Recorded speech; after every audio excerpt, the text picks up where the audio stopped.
খুব কম দিনৰ ভিতৰতে মহিলা আত্মসহায়ক গোটসমূহৰ সদস্যসকলকো আমি 10,000কৈ টকাৰ দিয়াৰ ব্যৱস্থা আমি হাতত ল'ম।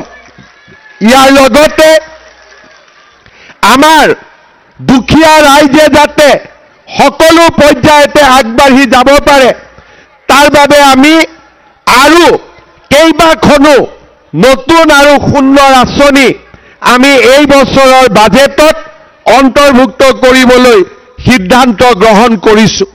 2019 চনত আমি যেতিয়া অৰুণোদয় আঁচনি আৰম্ভ কৰিছিলোঁ তেতিয়া আমাক বিভিন্ন ৰাজনৈতিক দলে সমালোচনা কৰিছিলে যে এনেকুৱা ধৰণৰ আঁচনিৰ কিমান প্ৰয়োজন আছে।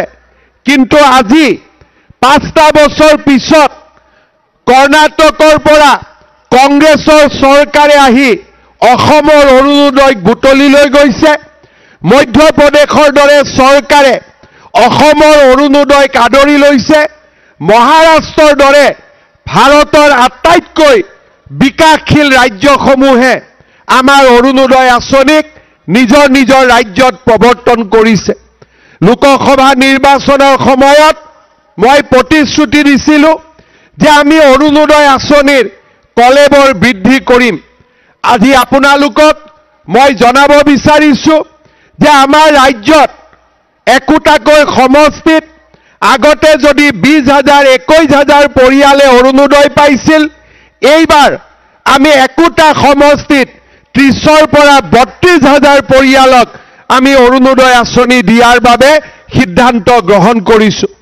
আজি আমাৰ অৰুণোদয় 3 আঁচনিৰ বাবে ইতিমধ্যে গাঁও সভা অনুষ্ঠিত হৈছে আৰু এই গাঁও সভাৰ জৰিয়তে আমি দুধনৈ সমষ্টি, পশ্চিম গোৱালপাৰা সমষ্টি, এই গোটেই সমষ্টিৰ প্ৰত্যেকটো সমষ্টিতে 30-32,000 পৰিয়ালক আমি অৰুণোদয় আঁচনি যোগান ধৰিম, যাতে দৰিদ্ৰ লোকসকলক, মধ্যমবিত্ত লোকসকলক আমি সহায় কৰিব পাৰোঁ। দৰিদ্ৰতাৰ বিৰুদ্ধে আমাৰ যি যুঁজ, এই যুঁজত আজি আমি আমাৰ ৰেচন কাৰ্ডখনক এটা নতুন অস্ত্ৰ হিচাপে ব্যৱহাৰ কৰিব খুজিছোঁ। যি পৰিয়ালত ৰেচন কাৰ্ড আছে সেই পৰিয়াললৈ অৰুণোদয়, যি পৰিয়ালত ৰেচন কাৰ্ড আছে সেই পৰিয়াললৈ বছৰি 5 লাখ টকাৰ বিনামূলীয়াকৈ চিকিৎসা, যি পৰিয়ালত ৰেচন কাৰ্ড আছে তাত বিনামূলীয়া চাউল, আৰু এইবাৰ এই ৰেচন কাৰ্ডৰ লগতে আমি সুলভ মূল্যত দালি আৰু চেনিও ৰেচন কাৰ্ড থকা পৰিয়ালক দিবৰ বাবে আমি সিদ্ধান্ত গ্ৰহণ কৰিছোঁ। বজাৰত যদি দালিৰ দাম 100 টকা হয়, ৰেচন কাৰ্ডৰ জৰিয়তে আমি 70 টকা, বা বজাৰত যদি চেনিৰ দাম 50 টকা হয়, ৰেচন কাৰ্ডৰ জৰিয়তে 30 টকাতে যাতে চেনি পাব পাৰে, তাৰ বাবে আমি নতুনকৈ এইবাৰ এখন নতুন আঁচনিও আনিবৰ বাবে আমি সিদ্ধান্ত গ্ৰহণ কৰিছোঁ। আজি নিযুত মইনা আঁচনিৰ জৰিয়তে আমাৰ ছোৱালীসমূহে বিদ্যালয়ত পঢ়িব পাৰিছে। একাদশ-দ্বাদশ মান শ্ৰেণীত পঢ়িলে 1,000 টকা, ডিগ্ৰীত পঢ়িলে 1250 টকা, আৰু আমাৰ পোষ্ট গ্ৰেজুৱেটত পঢ়িলে 2,500 টকাকৈ আমি দিয়াৰ যি আঁচনি ঘোষণা কৰিছিলোঁ তাকো আজি আমি বাস্তৱত ৰূপায়িত কৰিছোঁ। খুব কম দিনৰ ভিতৰতে মহিলা আত্মসহায়ক গোটসমূহৰ সদস্যসকলকো আমি 10,000কৈ টকাৰ দিয়াৰ ব্যৱস্থা আমি হাতত ল'ম।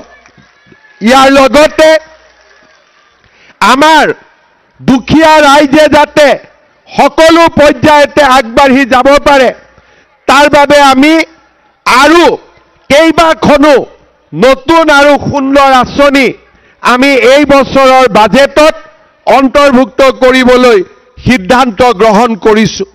শ্ৰদ্ধাৰ ৰাইজ, এইখন চৰকাৰে এফালে যদি আমাৰ জনজাতীয় লোকসকলক ভূমিৰ অধিকাৰ দিবলৈ মিছন বসুন্ধৰা হাতত লৈছে, অনুসূচিত জাতিৰ লোকসকলক, অন্যান্য পিছপৰা লোকসকলক, খিলঞ্জীয়া লোকসকলক মাটিৰ অধিকাৰ দিবলৈ মিছন বসুন্ধৰা হাতত লৈছে। ঠিক তেনেদৰে আমাৰ মাটিত যিসকল অচিনাক্ত লোকে আহি আমাৰ মাটি দখল কৰিছিল, পৰ্যায়ক্ৰমে তেওঁলোকক উচ্ছেদ কৰিবৰ বাবেও আমি কুণ্ঠাবোধ কৰা নাই। আজি আমাৰ এইখন চৰকাৰে বহু বছৰৰ মূৰত প্ৰথমবাৰৰ বাবে আমাৰ জনজাতীয় ভূমি, ট্ৰাইবেল বেল্ট আৰু ব্লকসমূহক অচিনাক্ত লোকসকলৰ পৰা সুৰক্ষিত কৰাৰ কাৰণে কাম কৰিছে।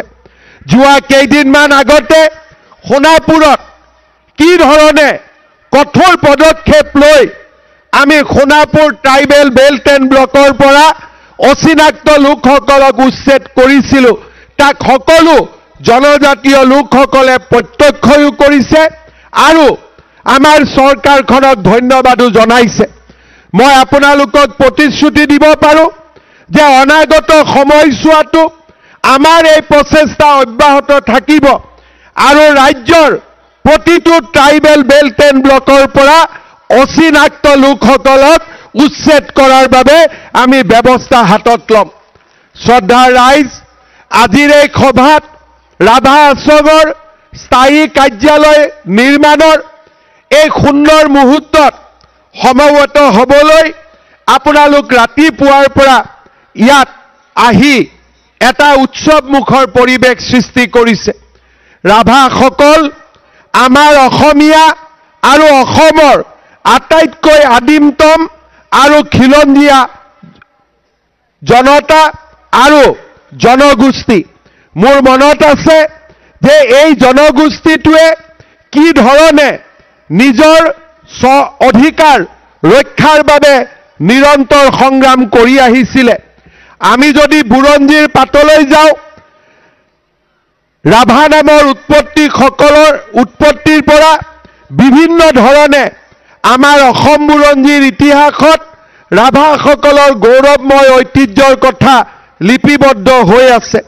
বুৰঞ্জীবিদ প্ৰয়াত বেণুধৰ শৰ্মাৰ মতে আৰ্যসকলৰ কৌলিক হিন্দু ধৰ্ম প্ৰচাৰৰ সমসাময়িক ৰাভা মুনিৰ অনুগামীসকলেই ৰাভা বুলি উল্লেখ কৰাৰ তথ্য আছে। ৰাভাসকলৰ কৌলিক ধৰ্ম হ'ল পুৰুষ প্ৰকৃতিৰ পূজা, অৰ্থাৎ তেওঁলোক ভৈৰৱ আৰু ভৈৰৱীৰ উপাসক। ৰাভাসকলক শিৱভক্ত বান ৰজাৰ অনুগামী বুলিও কোৱা হয়। এই কথাষাৰ মই এই কাৰণে উল্লেখ কৰিছোঁ যে এটা জাতি যদি জীয়াই থাকিব লাগে, আধুনিকতা আমাক লাগিব, আমাক বিকাশ লাগিব, আমাক উন্নয়ন লাগিব। কিন্তু এটা জাতি তেতিয়া পৃথিৱীৰ বুকুত নিশ্চিহ্ন হৈ যায় সেই জাতিটোৱে যেতিয়া মূল শিপাডাল পাহৰি যায়। আজি আমাৰ মাজত একাংশ লোকৰ সৃষ্টি হৈছে যিসকল লোকে আমাৰ জনজাতীয় লোকসকলক নিজৰ ধৰ্মীয় বিশ্বাসৰ পৰা অতৰাই লৈ যাব খোজে। আমাৰ মাজত এচাম লোকৰ সৃষ্টি হৈছে যিসকলে জনজাতীয় লোকসকলক নিজৰ পৌৰাণিক সাজ পোছাকৰ পৰিৱৰ্তে কোট আৰু টাই পিন্ধাব খোজে। আমাৰ এচাম লোক আছে যিসকলে জনজাতীয় লোকসকলক নিজৰ বিশ্বাস আৰু নিজৰ উপাসনাৰ পৰা তেওঁলোকক এক সম্পূৰ্ণ বেলেগ পৃথিৱীলৈ লৈ যাব খোজে, যি পৃথিৱীখনৰ লগত মোৰ দেউতাৰো পৰিচয় নাছিল, মোৰ ককা দেউতাৰো পৰিচয় নাছিল, মোৰ আজু ককাৰো পৰিচয় নাছিল। যেতিয়া এটা সন্তানে নিজৰ পিতৃৰ ধৰ্ম পাহৰি যায়, নিজৰ ককা দেউতাৰ ধৰ্ম পাহৰি যায়, নিজৰ আজু ককাৰ ধৰ্ম পাহৰি যায়, সেই সন্তানটো শিপা নোহোৱা এক সন্তানলৈ পৰিণত হয়, এক শিপা নোহোৱা এক গছডাললৈ পৰিণত হয়। 2019 চনত আমি যেতিয়া অৰুণোদয় আঁচনি আৰম্ভ কৰিছিলোঁ, তেতিয়া আমাক বিভিন্ন ৰাজনৈতিক দলে সমালোচনা কৰিছিলে যে এনেকুৱা ধৰণৰ আঁচনিৰ কিমান প্ৰয়োজন আছে। কিন্তু আজি 5টা বছৰ পিছত কৰ্ণাটকৰ পৰা কংগ্ৰেছৰ